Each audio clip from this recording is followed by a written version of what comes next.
More and more Democratic representatives are now coming out of the woodwork to declare that they do not want Joe Biden to be the president of the United States on a going forward basis. Adam Smith from Washington has already said this publicly. So, for example, did Democratic Representative Mike Quigley of Illinois. Says he's frail, which obviously is true.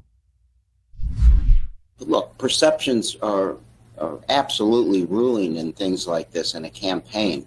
He looks very frail. His voice is very soft. It's not robust. And again, it is not how I perceive that. It's how the American people perceive it. And you can see it influencing the numbers. Meanwhile, the more purple your district or state, the more you are very worried about Joe Biden. Senator John Tester, who is running a very tough reelect race against a Republican candidate named Sheehy in Montana, he is now coming out and being like, I don't know about this Biden guy. Quote, President Biden has got to prove to the American people, including me, that he's up to the job for another 4 years. Meanwhile, I'll continue to do what I've always done, stand up to President Biden when he's wrong and protect our Montana way of life. So Tester's like, I'm going to run screaming away from Joe Biden. He's going to put on those Wile E. Coyote rocket shoes and be like, vroom, like as fast as he possibly can get away from Joe Biden. That's how fast he's getting away from Joe Biden. By the way, he is likely going to lose his Senate race. The Montana race is looking very bad for John Tester. Meanwhile, Hakeem Jeffries put out a rather cryptic Bible verse today via Twitter. Quote, do not be discouraged, for the Lord God will be with you wherever you go. That's Joshua 1:9. That sounds uplifting, right? There is only one problem. In context, the beginning of the book of Joshua, for those who know their Bible, begins with a recap. Moses has died, and now the new leader is going to lead them into the promised land. Uh-oh. The first few verses, after the death of Moses, the servant of the Lord said to Joshua, son of Nun, Moses' aide, Moses, my servant, is dead. Now then, you and all these people get ready to cross the Jordan River into the land I'm about to give to them, to the Israelites. That leads into that passage that Hakeem Jeffries cited right there. So that's awkward. Meanwhile, Michael Moore is off the train. He says that this campaign is the cruelest form of elder abuse imaginable. The problem here is that I think there's a form of elder abuse going on here, where the Democratic Party and the people that are part of the apparatus pushing him to stay, and then he comes out and he says, I'm staying, and the family says, I'm staying, and I don't know about you, Eamon, but in spite of my criticisms about Gaza with Biden, watching the debate a week ago was heartbreaking. Yeah. It was, and it was like, imagine that was your father up there. What would you want to, I'm thinking, why isn't anybody doing anything? Why didn't they do it? Why did they even let him go out on the stage in this condition?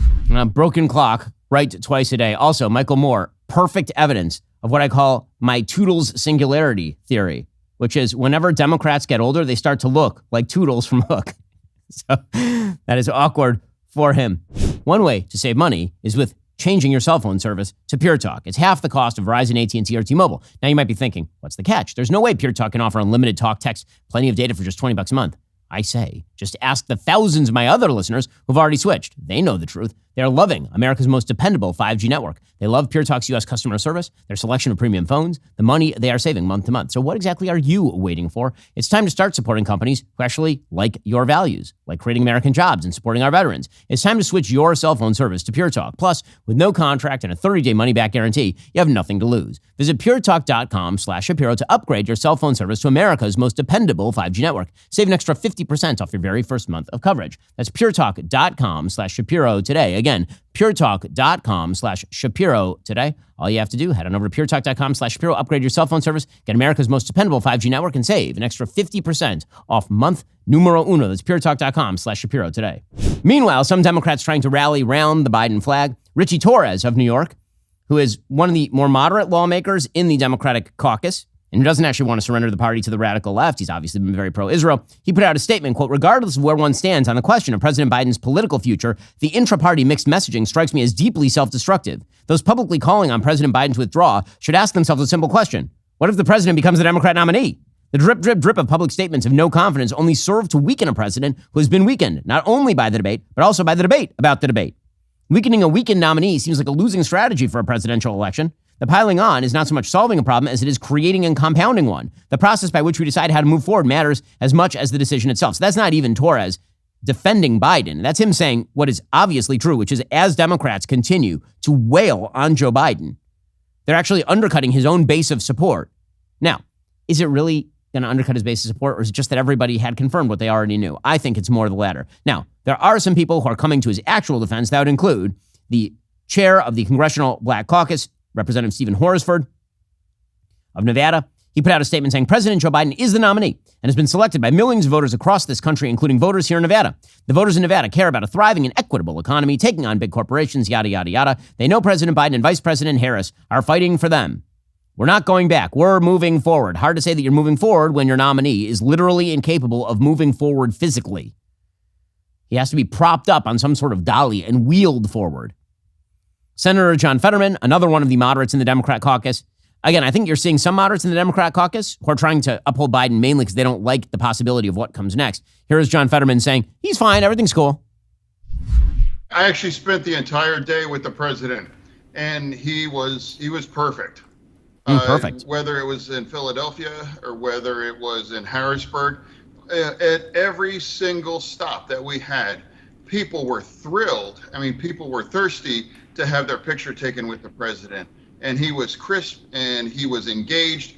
And the Harrisburg event, it was actually in the 90s, and he was crushing. He was just doing fine. It was like a perfect, normal kinds of Joe Biden that I've always seen. And he has to be really happy after that day, because whether we went, they were all great events. Yeah, unfortunately, no one believes that. At least points for honesty to Whoopi Goldberg. So again, Whoopi is like the dumb version of the Democrats, so she says all the quiet parts out loud. So here she is just saying the quiet part out loud, which is, I don't care if he's sentient. I don't care if his brain functions. I don't care if he's crapping himself on a daily basis. At least he's not Trump. I mean, listen, I'm just going to add my 2 cents because I wasn't here on the day that y'all talked about it. I don't care if he's pooped his pants. I don't care if he can't put a sentence together.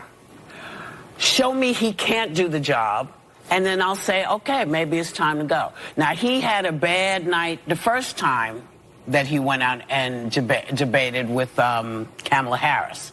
And everybody wanted him to quit then and say, you can't talk to women like this, or you're doing this wrong, you're doing that wrong. He came back, said, you know what, I got it, and gave 4 years. So, yeah, I have poopy days all the time. All the time. I step in so much poo you can't even imagine. I don't want to imagine that. That's horrifying. That was TMI there, Whoopi. Didn't need to know that. It was bad enough when Patrick Swayze was making out with you thinking you were Demi Moore. Now you're, wow. Now you're like, wow. Imagery you can't get out of your head. Are you tired of the lies and the twists of the mainstream media talking points? Yeah, me too. Join me in my newest series, Fact, where I dismantle and bring truth to this tiring mainstream agenda.